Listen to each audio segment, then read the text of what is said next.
hasil survei saya.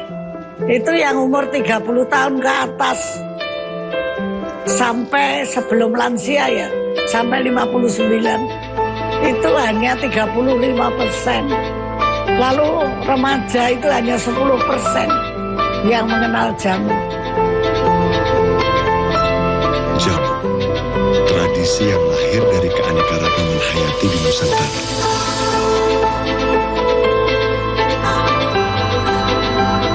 Jamu itu adalah satu-satunya di dunia. Sehingga seharusnya kita semua merasa bahwa jamu itu merupakan keunggulan bangsa Indonesia yang sulit disaingi bangsa lain.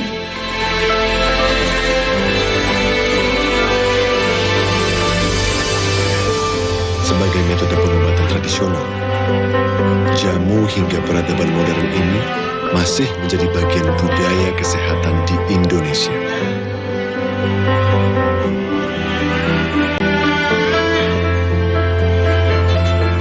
Jadi kesadaran bahwa kita itu memelihara kesehatan melalui minum jamu itu memang betul-betul harus dicari caranya bagaimana supaya orang-orang muda berpikir seperti itu. Monika dan Tania, dua anak muda Jogja yang memutuskan untuk turut melanggengkan jamu sebagai tradisi kesehatan yang harus dijaga keberadaannya. Kalau menurutku, coba deh. Kalau menurutku kayaknya besok November itu kan tanggal 1 nih. Kita coba masukin fit pertama tanggal 1 tuh langsung foto Putri Indonesia gitu. Boleh. Soalnya kan karena bagus nggak sih kalau kita campaign tentang jamu sebagai rahasia kecantikan Putri Indonesia? Iya itu oke banget. Soalnya menurutku lagi in banget kan. Kita tanggal 10 itu ada Hari Kesehatan Nasional.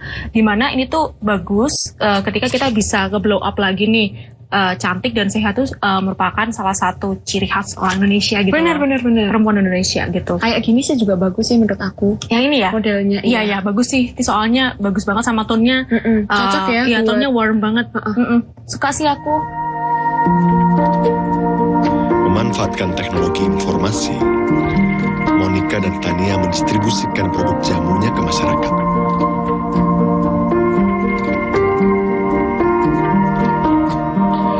Cara baru, tapi setia dengan spirit lama. Karena ramuan jamu yang dibuat Monika dan Tania adalah warisan dari nenek buyut Monika. Bahwa kita punya sesuatu yang sebetulnya merupakan mustika dunia. Sehingga sekarang memang yang harus diperbuat itu adalah kalau yang seusia saya, ya menulis buku apa yang dipikirkan. Kalau yang lebih muda membuat audiovisual supaya penontonnya itu menjadi lebih banyak, peminatnya lebih banyak.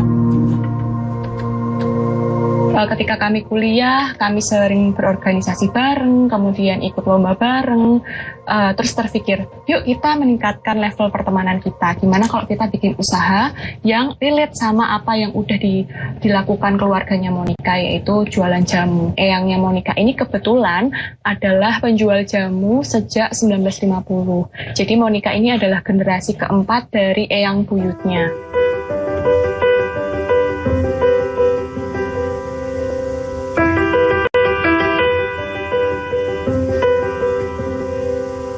Eyang mulai memberdayakan perempuan-perempuan di sekitar Giwangan, Kota Gede untuk menjadi karyawan tetap di gerai Jamu Jawa Ibu Slamet sejak tahun 1980-an kayak gitu.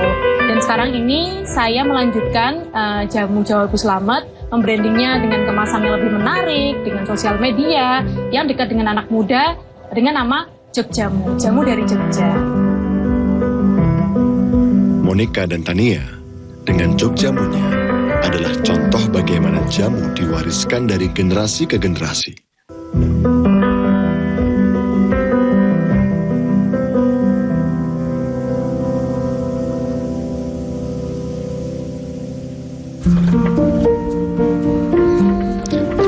Ini adalah nguter, sebuah daerah yang menjadi sentra jamu, dengan para penjual jamu tradisional sebagai penggeraknya.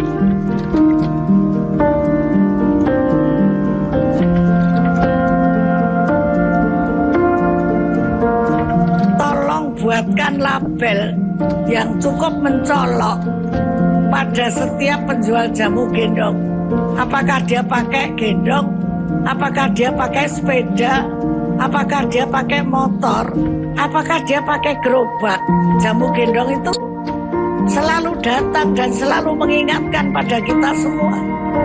Jadi betul-betul dia itu pahlawan kesehatan bangsa Indonesia. Sejak fajar tiba, Mbah Parinem sudah sibuk di dapurnya, mengolah berbagai rempah menjadi jamu, yang kemudian dikemas dalam botol. Botol-botol jamu itu dimasukkan dalam wadah, yang nanti akan digendong Mbah Parinem berkeliling seputar nguter.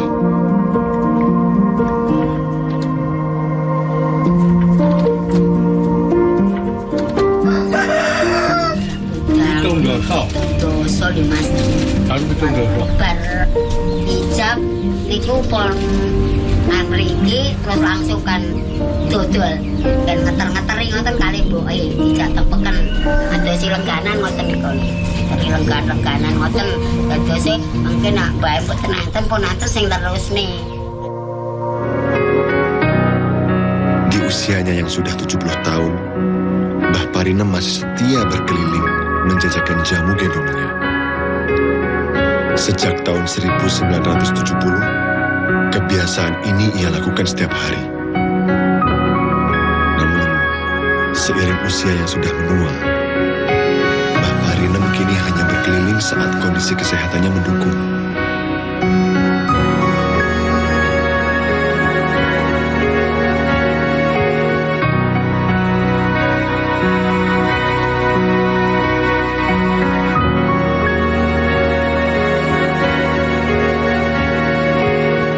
Dialah satu-satunya kelompok masyarakat yang selalu membuat jamu, menjual jamu dan mengantarkan kepada pelanggannya tanpa disuruh, tanpa dikasih transport, tanpa dioyak-oyak, tapi dengan setia. Bahkan setiap rumah dia ketuk, jamu nih mas, jangan lupa Pak, Bu minum jamu. Nah itu mereka kerjakan setiap hari.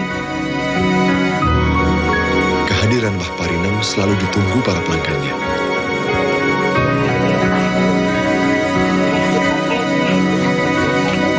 Senas lengganane lho itu jamune bae ngoten. Berarti harus pun Itu jamune bae lamet emang ngoten ya.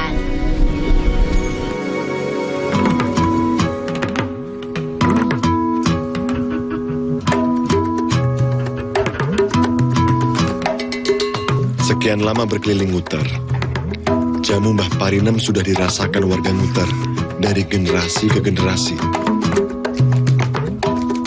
Sebuah kesetiaan tentang merawat tradisi jamu.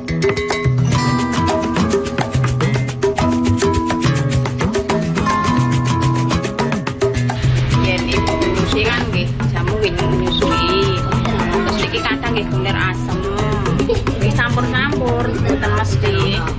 Ramuan niku apa temulawak, terus kates, ngoten niku, ngoten kulit tawar, ngoten nyusui kan ya.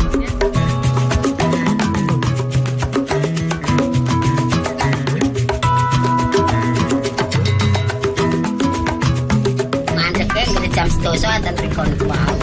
Iki balik bakul-bakul sing dereng parek Mas ampun waras iki.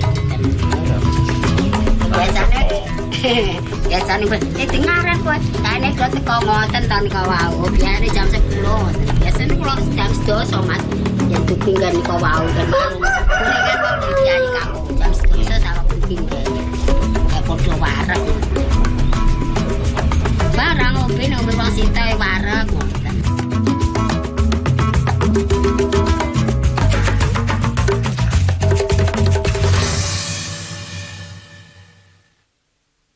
Jadi negara tinggalan leluhur kita itu banyak sekali yang tak itu. Misalkan obat-obatan, kalau bahasa Jawanya itu loro ki Gusti wis nyediane Mas Andi. Termasuk apa pegagan, sende, itu kan sudah ada, hanya kita yang kurang menggali. Lim Wensin dan Hadi Sumarto adalah warga masyarakat yang peduli dengan keberadaan tanaman obat. Mereka rajin mengajak masyarakat untuk menanam dan merawat tanaman obat di lingkungan rumah. Salah satu tanaman sebagai suplai nutrisi otak, salah satunya menggunakan pegagan selain tadi untuk luka luar. Jadi kemampuannya luar biasa. Tidaknya kalau misalnya buat anak-anak yang ketika beli sayur, salah satu tambahnya pakai ini. Jadi nanti dipercaya dan memang terbukti kemampuan tumbuh kembangnya otak lebih bagus. Mereka membangun sanggar tani dan menanam berbagai tanaman obat di sana. Tanaman yang bisa dikonsumsi sebagai ramuan tradisional atau sayuran untuk kebutuhan sehari-hari. Fungsinya untuk menghilangkan bau badan, terutama keringat. Supaya keringatnya lebih harum. Sebagai aktivis pertanian, Lim Wensin membantu Hadi Sumarto mengeksplorasi kekayaan manfaat tanaman obat yang diwariskan nenek moyang kita. Ini kalau setahu saya hanya bahan sayuran ini. Bahan sayuran? Ya, dia termasuk untuk urap segala itu. Bahan sayuran, pakan kambing. Ya. Nah, kalau di Tiongkok ini dipakai sebagai bahan dasar dari obat asam urat yang beredar di Indonesia. Ketul. Ketul. Jadi dia sayur ada tes pahitnya atau Mbak ini? Kalau saya melihat jamu itu kan bagian dari rempah ya. Ya, itu dari satu komoditi yang lengkap ini saja. Kita itu bisa menguasai dunia. Lawang sekarang saja paling rendah nomor 4. Padahal dengan perhatian yang sekenanya. Nah, coba kalau kita serius, kita tekun, kita bekerja keras, ya pasti kita bisa. Dalam kehidupan masyarakat Jawa, kebiasaan menanam tanaman obat atau lebih dikenal sebagai empon-empon sudah dipraktekkan sejak dahulu kala. Di mana empon-empon seperti jahe dan kunyit biasa dikonsumsi warga saat kondisi badan dirasa tidak sehat. Beberapa warga malah menjadikan empon-empon sebagai produk usaha kecil, penopang ekonomi rumah tangga mereka. Hal inilah yang dilakukan kelompok wanita tani Mekar dari Ngelean, Sleman. Menjadikan empon-empon sebagai salah satu penopang ekonomi keluarga juga kerap disampaikan Profesor Dwiyati. Beliau adalah peneliti tanaman pangan. Saya tertarik penelitian kunir putih karena kunir putih yang saya teliti ini adalah aromanya mangga. Jadi saya sebagai orang pangan, orang yang mempelajari pangan dan ahli pangan gitu, sangat tertarik ada empon-empon kok aromanya pangan, aromanya mangga. Dan di S3 saya teliti di dalamnya ada apa kok kunir putih jenis mangga ini berkhasiat. Sampai saat ini saya masih penelitian terkait kunir putih jenis mangga ini. Ada sebagai anti diabetes, sebagai anti aging. Dengan sarana kunir putih hasil penelitian saya ini, alhamdulillah yang kolesterolnya tinggi itu bisa normal. Kolesterol normal 200 mg per dl misalnya. Kalau seseorang itu kolesterolnya 300, berangsur-angsur ternyata bisa normal di bawah 200. Yang trigliserid juga demikian, trigliserid bahkan ada yang 998. Padahal normalnya 150, berangsur-angsur ternyata bisa normal. Dan banyak penyakit yang lain, terutama yang terkait dengan kanker, tumor atau miom. Itu kunir putih mengandung ribosum inacting protein sehingga mampu menonaktifkan sel tidak normal, mampu mencegah perkembangan sel tidak normal, bahkan mampu merontokkan sel tidak normal. Jadi manfaatnya besar sekali. Tentang kesehatan masyarakat Jawa dan yang saya alami karena kebetulan saya ini orang Jawa asli gitu ya, lahir di Jawa, itu masyarakat mempercayai obat tradisional yang ada turun-temurun di lingkungannya, di masyarakat sekitar. Saya beri contoh, misalnya pada saat anak-anak itu tidak nafsu makannya tidak ada atau badannya kurus, kemudian diberilah temulawak atau dijamoni temulawak HKA. Ada juga yang membawa ke pasar tradisional yang di situ dijual juga obat tradisional, itu maaf istilah dicekoi gitu ya. Itu menurut saya sudah turun-temurun dari nenek moyang. Kalau anak tidak doyan makan, kurus, tidak sehat, maka diberi jamu sehingga nanti maemnya akan semangat, kemudian akan sehat. Kita harus selalu berusaha menunjukkan bahwa jamu kita, jamu dari Indonesia ini ada khasiatnya. Nah, khasiat itu selain dibuktikan, tetapi juga dibuktikan bahwa seseorang yang minum jamu memang lebih sehat, tetapi juga didukung oleh hasil-hasil penelitian. Jadi kenapa hasil penelitian saya yang saya buat produk ini dipercaya? Bahkan ada yang minum dekan, profesor, pembimbing saya dulu, kemudian ada anggota MPR misalnya beli misalnya seperti itu, ya karena percaya ada dukungan penelitian bahwa yang diteliti itu menunjukkan khasiat. Ya itu sebagian karena kemajuan teknologi ya. Sudah ada yang kalau saya menyebutnya disaintifikasi. Karena katakanlah jahe, itu mengandung apa saja, bermanfaat untuk apa saja. Bertani pon-pon yang baik, bersatu, kemudian menghasilkan pon-pon yang bermutu. Itu tidak sulit, tapi harus ada kemauan keras. Karena kita ini bangsa yang besar dan bangsa yang agung. Contohnya warisannya ya jamu itu kalau untuk kesehatan. Orang lain nggak punya. Pasar kita itu masih terbuka sekali di tingkat dunia untuk jamu. Dalam filosofi Jawa, sakit merupakan penanda ketidakseimbangan hubungan antara tubuh dengan lingkungan. Sehingga proses penyembuhannya bisa dilakukan dengan memanfaatkan apa yang telah disediakan oleh alam.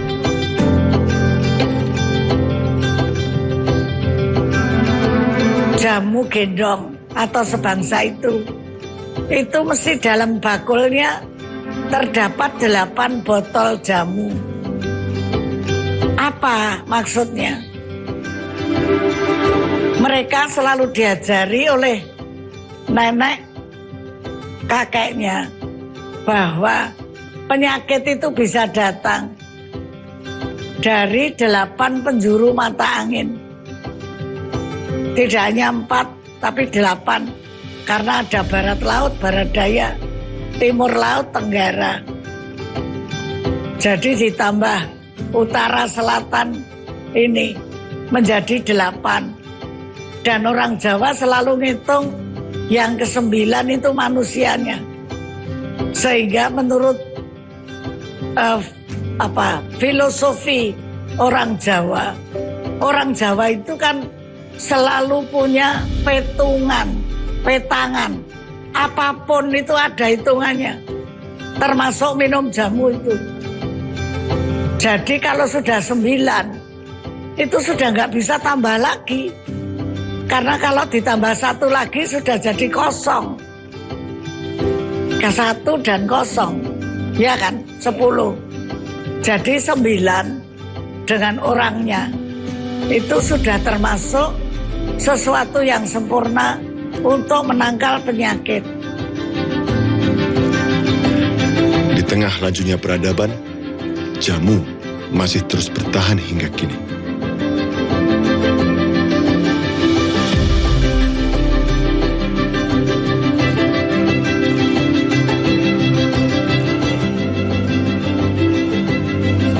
Itu yang memang harus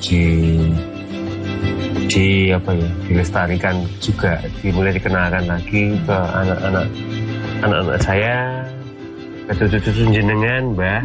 Kita tetap harus bisa menghargai bahwa ada banyak tanaman yang khasiatnya luar biasa yang ada tersedia di halaman kita. Yang jenengan ada apa nih, Mbah? Harapan saya terutama anak-anak muda,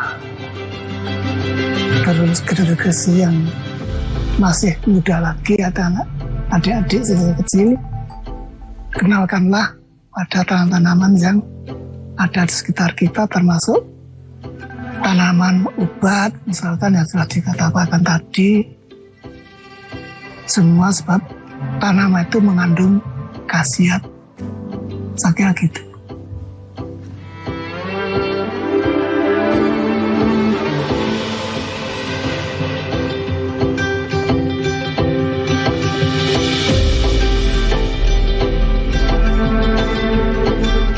Negara-negara bangsa-bangsa yang hidup di belahan dunia timur itu dibandingkan dengan yang dari barat sama-sama dilanda modernisasi, kualitas hidupnya menurun, tetapi yang di timur itu menurunnya lebih landai, alias kualitas hidup bisa dipertahankan lebih lama. Karena apa?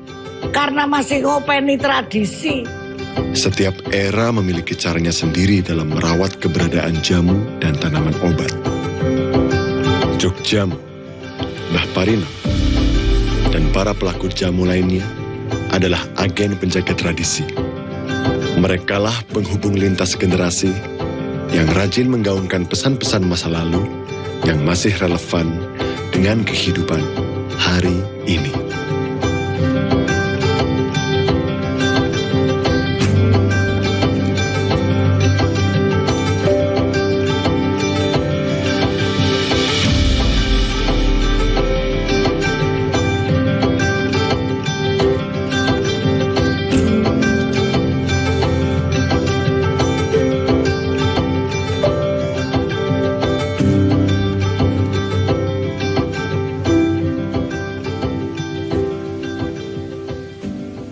Selamat berjumpa dalam program Jatim Gaspol, Gagasan Politik Jawa Timur.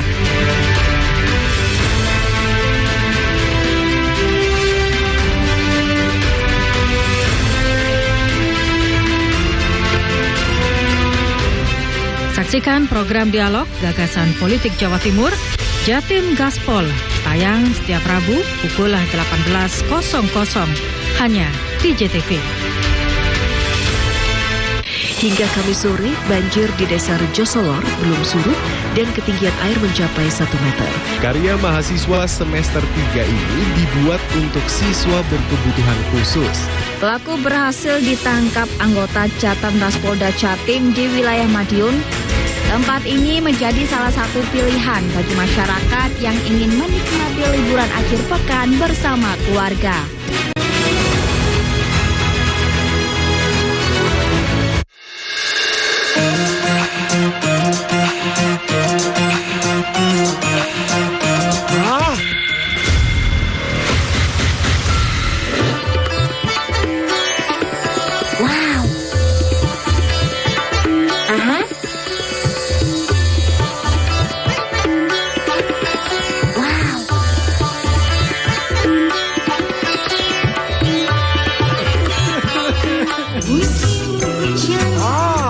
Mantap suaranya. Yahut goyangannya. Stasiun Dangdut digoyang. Dari 150 kali gempa tersebut, 2 diantaranya memiliki kekuatan signifikan. Selama ini pabrik rumahan tersebut memproduksi arak jenis Trobas tanpa izin. Untuk keripik singkong dan jagung ini sangat murah meriah. 5 kapal penumpang ini diberangkatkan secara bergiliran sejak pagi hingga petang. Para tersangka memalsukan beras SPHP yang dikemas menjadi beras premium. Dugaan sementara kebakaran dipicu oleh korsleting kelistrikan mobil. Saksikan Jatim Awan hanya di JTV. Tino iki pojok kampung nyopo reko maneh karo berita-berita poso Surabayaan sing kasil dikelompokno kru JTV teko pirang-pirang daerah nduk Jawa Timur.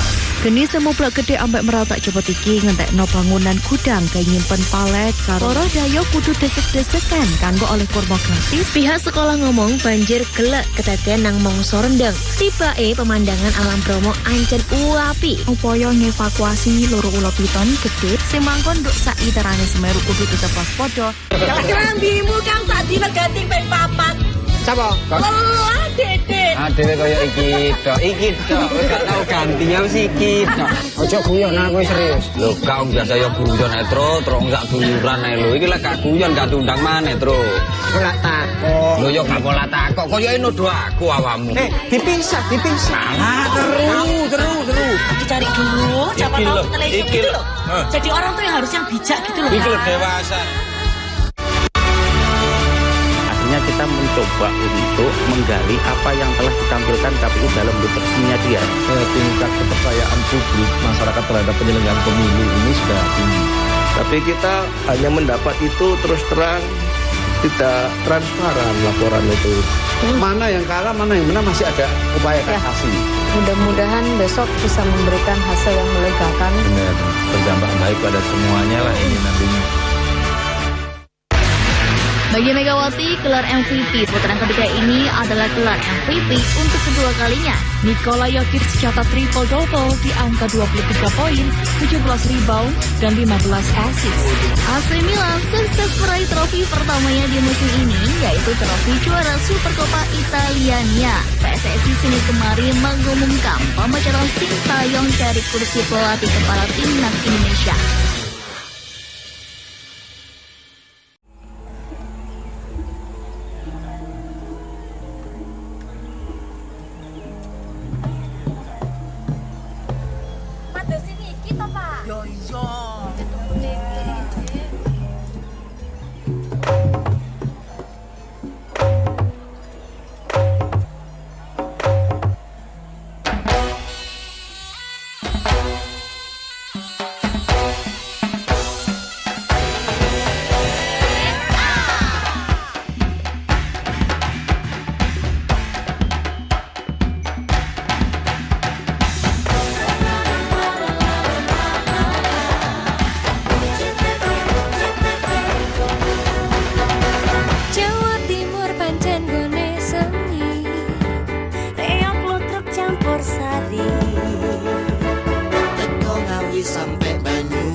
budaya lestari. Mojo paet Singosari Kediri Putih.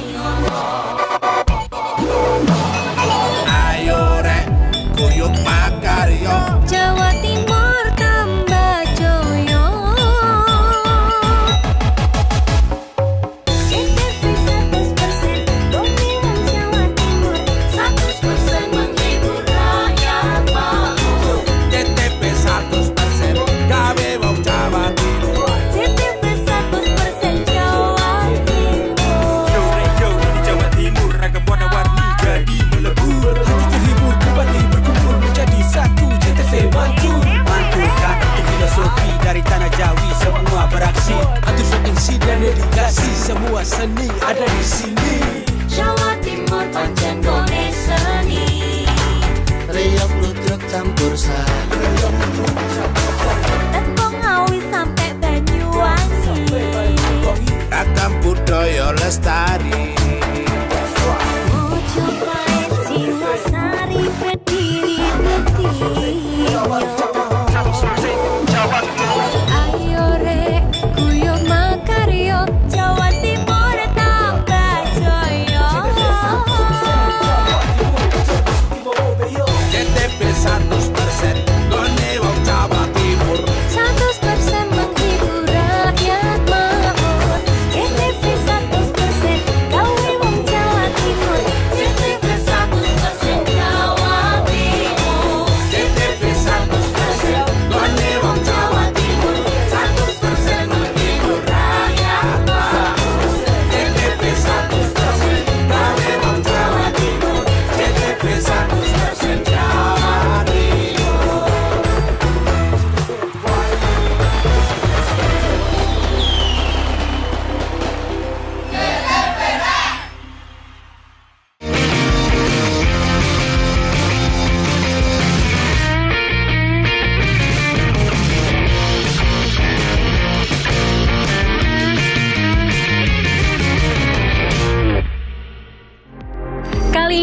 punya referensi bagi Anda pecinta bubur ayam. Mungkin Anda bisa mencoba bubur ayam yang satu ini. Di Cirebon, Jawa Barat terdapat bubur ayam yang diolah dengan cara dibakar, pemirsa. Dan Anda pun bisa menambahkan penyajian bubur ayam dengan tambahan daging ayam, daging sapi, ataupun ikan.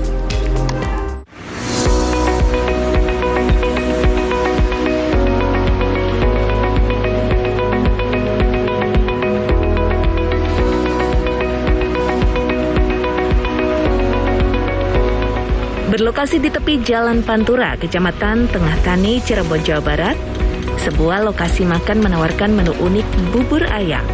Aroma bubur yang diolah dengan arang kayu ini membuat pembeli tak sabar mencobanya. Biasanya bubur disajikan langsung dengan kaldu dan irisan daging ayam. Namun di sini bubur dibakar terlebih dahulu.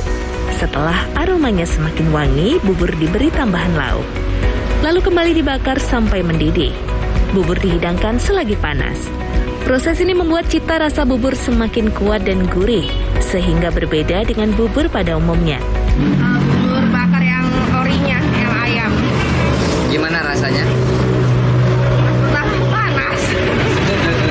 Panas banget yang pasti, tapi rasanya enak, nikmat. Pedagang bubur bakar Heni Irawati mengungkapkan, ide penyajian bubur dengan cara dibakar ini bermula dari keinginannya menyajikan menu makanan unik. Kini dalam sehari, Heni mampu menjual puluhan porsi bubur bakar. Yang luar biasa, aneh dia bilang. Enak gak? Enak banget.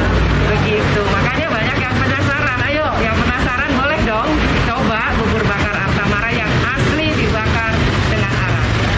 Ada 3 menu bubur yang bisa dipilih konsumen, yakni bubur bakar ayam, bubur bakar cakalang, dan bubur bakar tumpang koyor lengkap dengan irisan daging sapi dan kulitnya. Satu porsi seharga Rp15.000 sampai Rp20.000. Penasaran dengan rasanya? Sempatkan waktu mampir menikmati hidangan ini jika berkunjung ke Kabupaten Cirebon.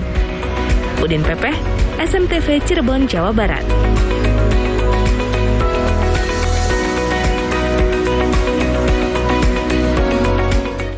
Masih seputar bubur, pemirsa. Sebuah warung makan di Kabupaten Tuban, Jawa Timur menyediakan bubur sagu khas pedesaan.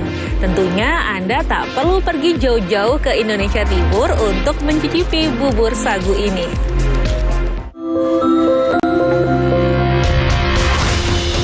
Deretan pohon sagu ini bukan berada di kawasan Indonesia Timur. Pemandangan ini dapat ditemukan di sepanjang aliran sungai Desa Tahulu, Kecamatan Merakurak, Kabupaten Tuban. Eksotisme perkebunan sagu ini pun menjadi tujuan warga lokal untuk melepas penat saat akhir pekan. Selain menikmati keindahan alam dan kesejukan udara alam sekitar, pengunjung juga kerap berburu kuliner khas. Namun bukan makanan mewah dan mahal, melainkan berupa bubur sagu. Jajanan bertekstur lunak ini diolah secara tradisional dengan resep turun-temurun. Rasanya yang khas manis gurih membuat bubur sagu banyak diburu warga. Terlebih bubur dapat disantap langsung di tengah perkebunan sambil menikmati eksotisme alam sekitar. Selain kenyang, pengunjung dipastikan betah berlama-lama melepas penat. Rasanya gimana? Manis, ada gurihnya juga lembut. Cocok buat anak kecil. Harganya berapa? Biasanya 5.000 per mangkoknya. Ini sering Mbak berburu sagu di sini? Sering kalau main ke sini, kebetulan rumahnya juga dekat sini. Proses pengolahan sagu dilakukan secara manual tanpa campuran bahan pengawet maupun pemanis buatan.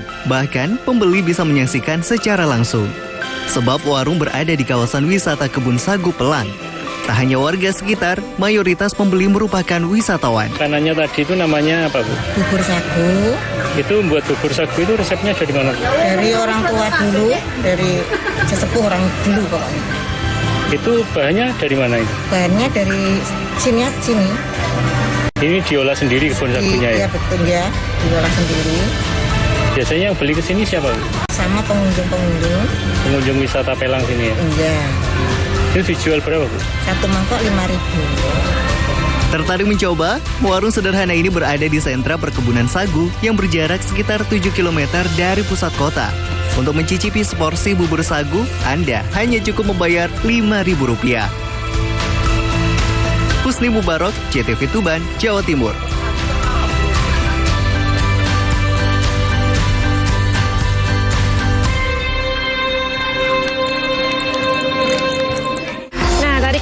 ada beragam olahan bubur. Kali ini saya punya rekomendasi untuk Anda pecinta durian. Anda bisa menikmati berbagai olahan kuliner durian di lereng Gunung Anjas-Moro yang dikenal dengan sentra buah durian.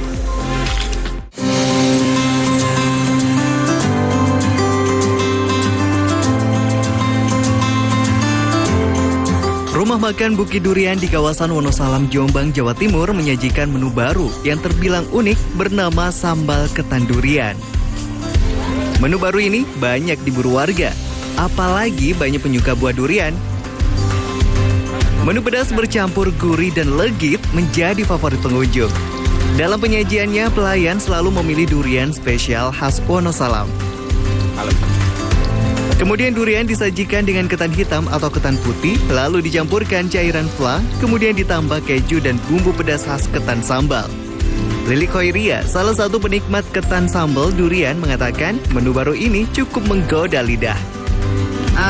Ketan durian yang benar-benar mantul, duriannya itu tebal dan asli durian Wonosalam, ditambah lagi dengan ini ketannya, ketan hitam yang lumer banget dengan fla yang manis, rasanya benar-benar mantul.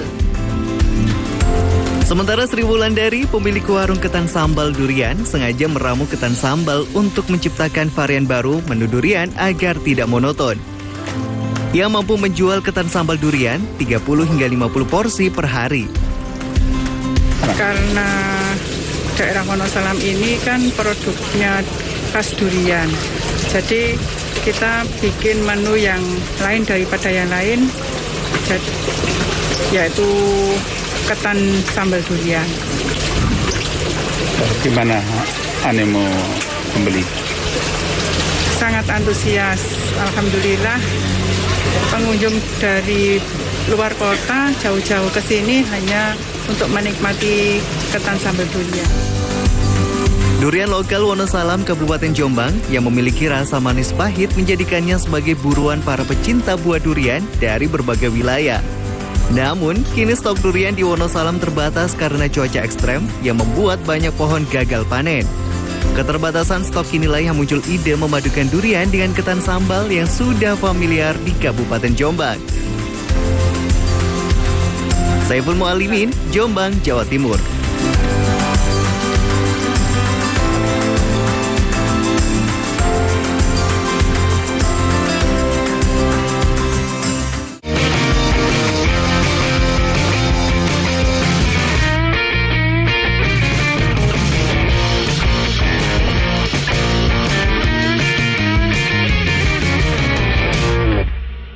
Hingga Kamis sore, banjir di Desa Rejosolor belum surut dan ketinggian air mencapai 1 meter. Karya mahasiswa semester 3 ini dibuat untuk siswa berkebutuhan khusus. Pelaku berhasil ditangkap anggota Catamras Polda Jatim di wilayah Madiun. Tempat ini menjadi salah satu pilihan bagi masyarakat yang ingin menikmati liburan akhir pekan bersama keluarga. Dari 150 kali gempa tersebut, 2 diantaranya memiliki kekuatan signifikan. Selama ini pabrik rumahan tersebut memproduksi arak jenis Trobas tanpa izin. Untuk keripik singkong dan jagung ini sangat murah meriah. 5 kapal penumpang ini diberangkatkan secara bergiliran sejak pagi hingga petang. Para tersangka memalsukan beras SPHP yang dikemas menjadi beras premium. Dugaan sementara kebakaran dipicu oleh korsleting kelistrikan mobil. Saksikan Jatim Awan hanya di JTV.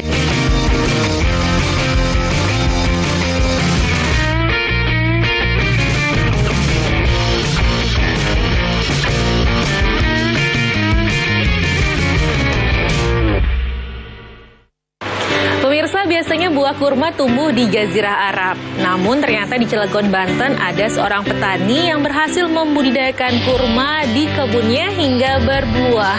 Dan tidak jarang warga sekitar datang langsung untuk memetik buah kurma ini. Di Cilegon, Banten ada seorang petani yang berhasil mengembangkan tanaman kurma. Jika biasanya kurma tumbuh di Jazirah Arab, namun di tangan Hendra Andiarto, pohon kurma tumbuh subur di Kelurahan Cikerai, Kecamatan Cibeber, Kota Cilegon, Banten. Menurut Andiarto, budidaya kurma sudah ditekuninya sejak 5 tahun lalu. Hingga kini, terdapat 50 batang kurma berhasil ditanam. 10 pohon kurma saat ini telah berhasil dipanen dengan hasil yang cukup memuaskan. Manisnya tidak kalah dengan kurma dari Jazirah Arab. Meski demikian, kurma ini belum dijual ke pasaran karena masih dalam tahap pengembangan, sehingga hanya dinikmati sendiri dan warga sekitar. Kurma itu katanya mitosnya itu susah berbuah di Indonesia. Kita udah ratusan tahun, tidak bisa ada kurma yang berbuah di Indonesia. Tapi setelah kita pelajari, kita tanam, ternyata bisa. Bahkan kita kalah dari Thailand dan Australia. Australia dan Thailand sudah 10 tahun lebih maju mereka mengembangkan kurma. Padahal iklimnya sama dengan kita kan, tropis. Mungkin kalau Australia mungkin subtropis ya. Tapi kalau Thailand, kayak India itu kan iklimnya tropis. Indonesia tropis. Perawatannya gimana, Pak? Perawatannya sama seperti tanaman palem lainnya ya, kayak sawit, kayak kelapa. Cuma kan kalau di Indonesia itu orang tanam kelapa, tanam aja tumbuh berbuah. Nah kalau kurma itu tidak bisa seperti itu. Jadi ditanam harus diperhatikan juga pupuknya, nutrisinya, juga perawatannya, terutama penyakitnya. Sejumlah jenis kurma ditanam di kebun ini, seperti kurma jenis Ajwa, Kholas, Barhi, hingga kurma jenis Tunisia.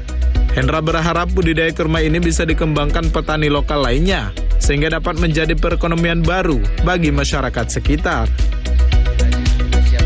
Dede Supandi, JPM TV, Cilegon, Banten. Jika tadi ada buah kurma, selanjutnya ada buah khas kota Jakarta yang kini mulai sulit ditemukan, yakni salak condet. Pemerintah Provinsi DKI Jakarta terus melestarikan salak condet agar tidak punah di agrowisata Cagar Buah Salak Condet, Jakarta Timur.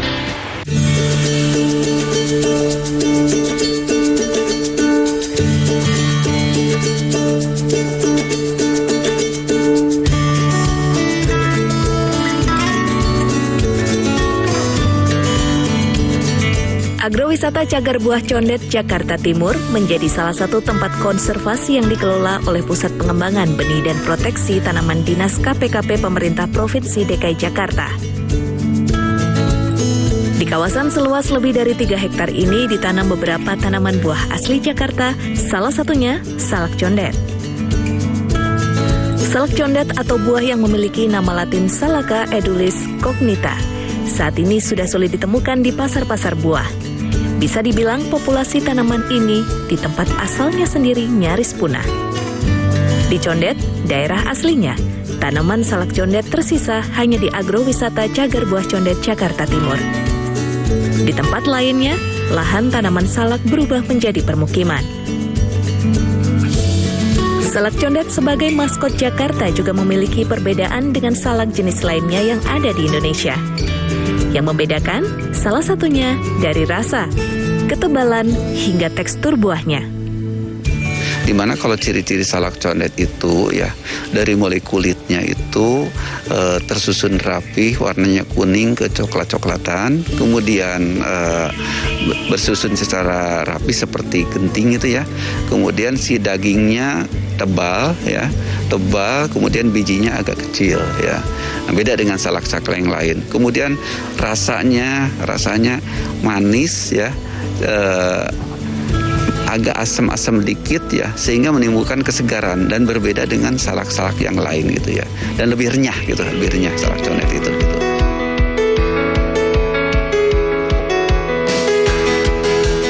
Di kawasan agrowisata Cagar Buah Condet ini terdapat lebih dari 2.000 pohon salak condet. Uniknya, buah salak di sini terus berbuah tanpa menunggu musim panen. Kapanpun pohon salak di kawasan konservasi ini bisa dipanen. Hal ini agar para pengunjung atau masyarakat datang ke kawasan ini bisa mempelajari dan merasakan langsung buah salak condet khas DKI Jakarta. Keistimewanya di sini bersyukur bahwa di sini alhamdulillah hampir setiap saat ada terus Jadi nggak panennya nggak serempak, karena kita buat seperti itu. Kenapa? Kalau misalkan dibuatnya sekali panen, itu nanti pada saat ada yang berkunjung sini nggak ada, cuma nama doang. Tapi ini kan terus-terusan ada. Jadi bertahap terus. Mudah-mudahan hampir tiap waktu ada terus salak condet yang bisa dicicipi di sini. Makanya bagi warga Jakarta khususnya, ya mungkin nanti kalau setelah pandemi berakhir, ya silakan berkunjung di sini untuk mencoba mencicipi salak. Dalam melestarikan dan membudidayakannya, ada perawatan khusus untuk pohon salak condet agar menghasilkan buah yang baik. Pemberian pupuk kandang 2 kali dalam 1 tahun dan terus menjaga kebersihan pohon agar tidak terjadi pembusukan buah salak.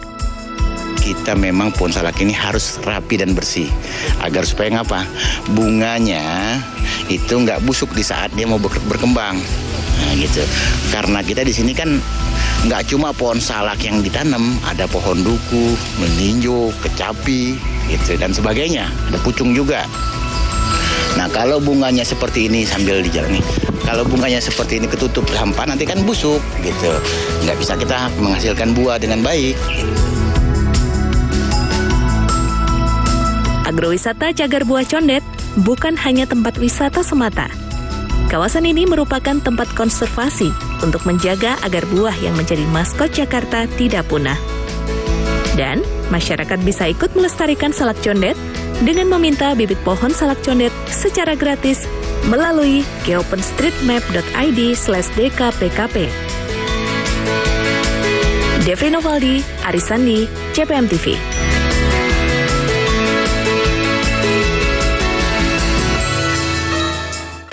Dari Jakarta Timur, saya ajak Anda ke Kabupaten Lebak, Banten. Anda bisa mengunjungi kebun stroberi di Kampung Citorek. Pengunjung yang datang bisa langsung memetik buah stroberi atau dibawa pulang.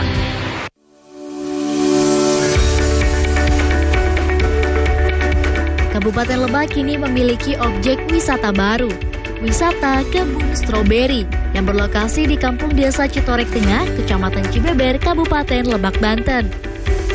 Di lahan seluas 1.200 meter, terdapat 3.000 pohon stroberi milik kelompok tani Mutiara Bumi.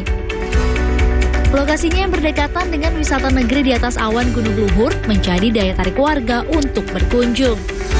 Di argo wisata stroberi ini, pengunjung bisa memetik langsung stroberi atau dibawa pulang. Harganya Rp40.000 per kilogram. Selain itu, warga juga bisa membeli bibit stroberi dengan harga Rp5.000 per polybag. Jika ingin bibit yang sudah berbuah, harganya lebih mahal, yakni Rp25.000 hingga Rp30.000. Pengelola wisata kebun stroberi Agus Triyatna mengatakan, kebun stroberi ini sudah berjalan selama 4 bulan. Selain membeli buah dan bibit stroberi, lokasi ini juga dijadikan objek bersuah foto.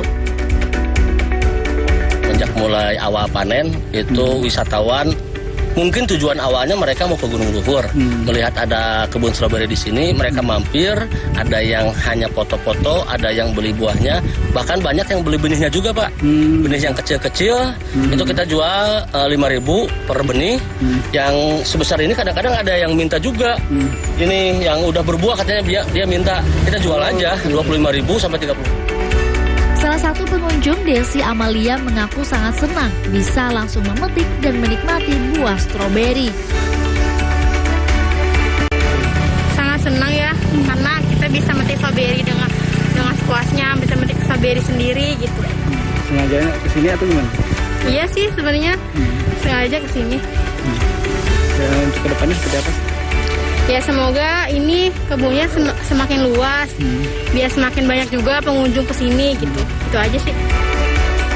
Rencananya pengembangan skala besar akan dilakukan pengelola bekerja sama dengan pihak desa agar pohon buah stroberi semakin berkembang lebih banyak lagi.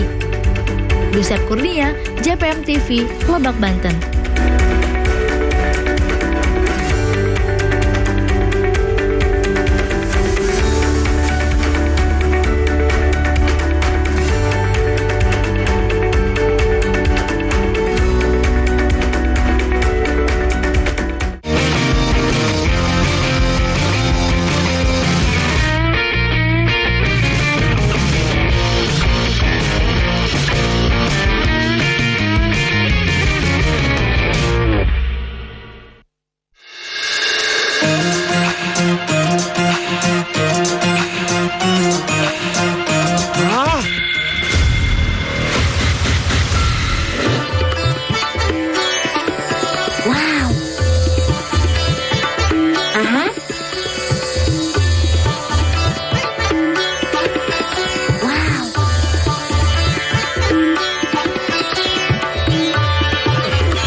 Warung Dangdut, digoyang sama Yahoo.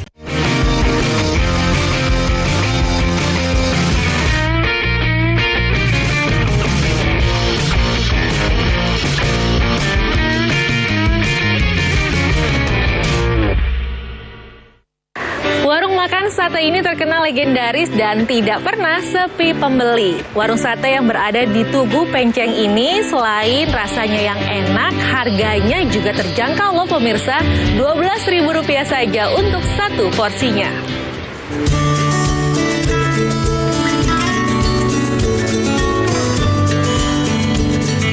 Warung sate legendaris yang ada di pertigaan Tugu Penceng, Desa Menganto, Kecamatan Mojowarno, Jombang ini tidak pernah sepi pembeli. Warung sate ini telah berdiri puluhan tahun hingga generasi kedua. Selain rasa yang pas di lidah, harga yang dipatok juga sangat terjangkau, yakni Rp12.000 per porsinya. Dengan harga tersebut, para penikmat sate ini sudah bisa mendapatkan menu sate daging lengkap dengan kuah gulai dan 5 tusuk sate. Lukman, salah satu pelanggan, mengaku merasa cocok dengan masakan dan harganya.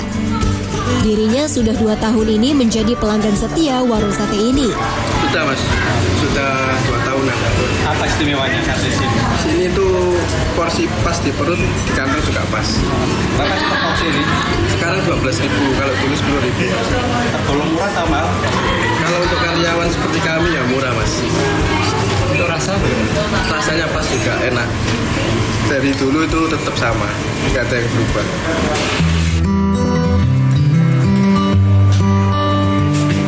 Hainun Yania, pemilik warung sate, mengaku setiap harinya bisa menghabiskan daging hingga 80 kg. Untuk menyiasati harga yang terjangkau, satu porsi sate dicampur daging dengan hati sapi dan lemak daging sapi.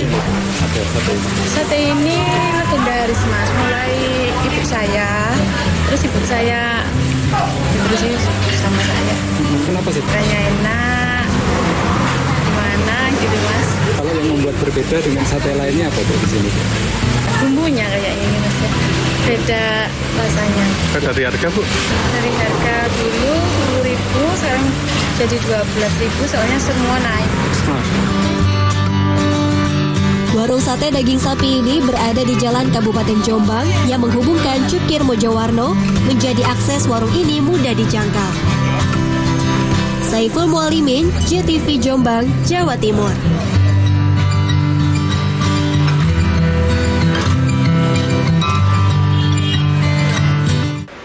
Selanjutnya dari Kecamatan Panarukan, Situbondo, Jawa Timur, ada sebuah kuliner yang mungkin agak asing didengarnya pemirsa, namanya sate lalat. Nah, bagi para penikmatnya, sate lalat ini sangat lezat sehingga banyak sekali pengunjung yang datang dari berbagai daerah.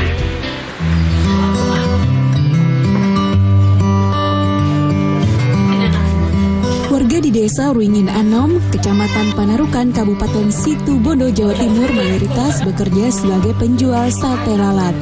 Maka tak heran di desa ini dikenal sebagai Kampung Sate. Warganya saling berbagi tugas, ada yang memotong daging hingga menyediakan lidi sebagai tusuk sate. Tapi Anda jangan salah sangka, yang dijual bukan lalat serangga yang biasanya kita hindari ketika makan atau minum. Namun sate ayam yang ukurannya mini seperti lalat. Daging ayam diiris sangat tipis lalu dipotong kotak. Berbeda dengan sate pada umumnya yang berisi 3 hingga 4 daging, sate lalat ini hanya berisi 2 atau 3 daging kecil. Kirain larangnya yang di sate, ternyata ini sate ayam loh, bentuknya ini lebih kecil gitu daripada umumnya. Tapi enak loh, sekali makan loh kalau kecil-kecil kayak gini. Rasanya lembut, enak, gurih. Yang membedakan apa dengan sate-sate? Yang membedakan itu karena potongannya kecil-kecil gitu. Nih kan ya? Rasanya sendiri gimana? Rasanya lembut, enak, gurih. Jadi bikin ketagihan loh Pak. Yang membuat sate lalat ini istimewa, apalagi jika bukan bumbu kacang yang gurih dan kental. Apalagi harganya pun cukup murah, hanya Rp10.000 per porsi, berisi 14 tusuk sate dan 1 lontong. Salah satu pedagang sate yang terkenal di kampung ini adalah Hodri bersama sang istri yang menjadi generasi penerus ketiga usaha keluarga sate lalat. Ini dari Madura semua. Memang di bawah umumnya itu sate lalat, tapi bukan sate lalat, itu asli ayam. Asli ayam. Di kampung sini itu memang tempat orang jual sate kurang lebih dari 50 orang. Dari Pasir Putih semua dikuasai orang sini. Di perkotaan, dari Situbondo, Jember, ya Sembagus. Untuk mencicipi sate lalat ini tidaklah sulit di Situbondo. Selain di kampung sate Dusun Barat Kebun Wringin Anom ini, sate lalat juga bisa ditemui di sepanjang jalur Pantura setiap sore, mulai pukul 15.00 hingga tengah malam. Di kampung ini sedikitnya ada 50 warga menjadi penjual sate dan setiap hari mampu memproduksi minimal 3.000 tusuk sate lalat. Andi Nurholis, JTV, Situbondo, Jawa Timur.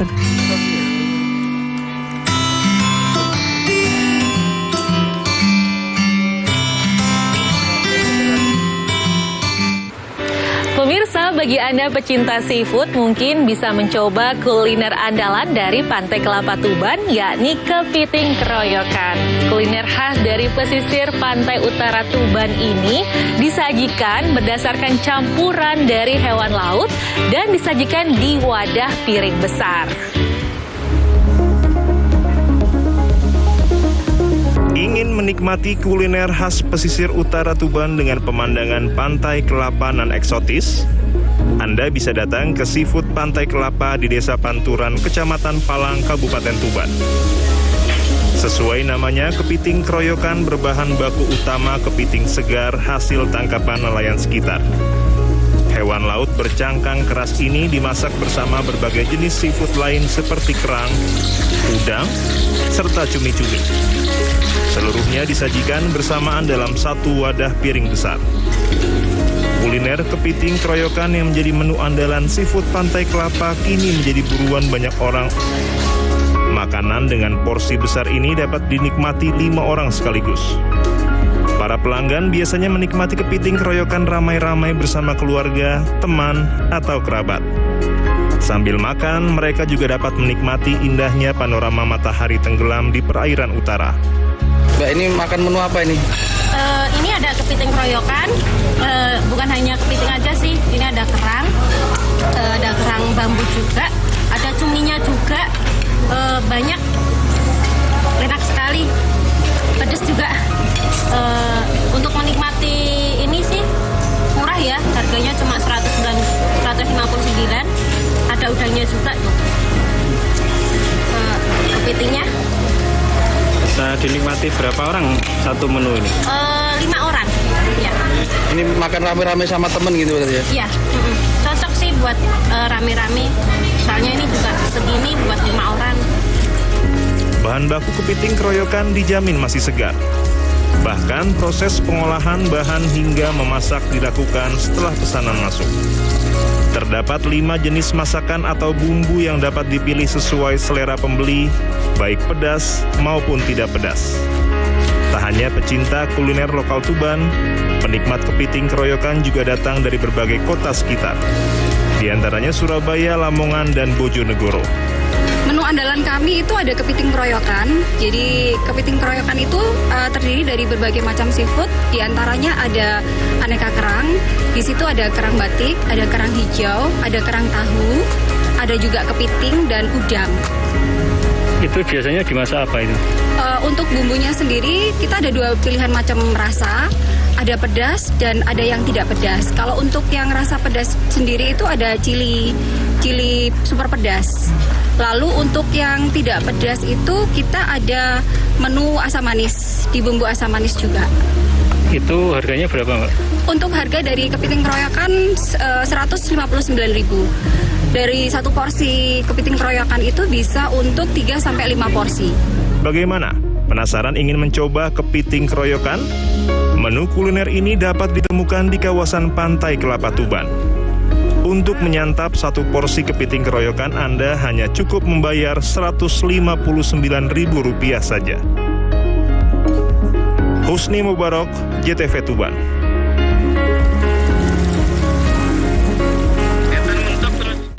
Nah, itu dia tadi pemirsa beragam menu kuliner yang dapat kami hadirkan untuk menjadi referensi Anda. Dan sudah saatnya saya Cahyani Dean untuk undur diri. Sampai bertemu kembali di Jelajah Kuliner selanjutnya dan sampai jumpa.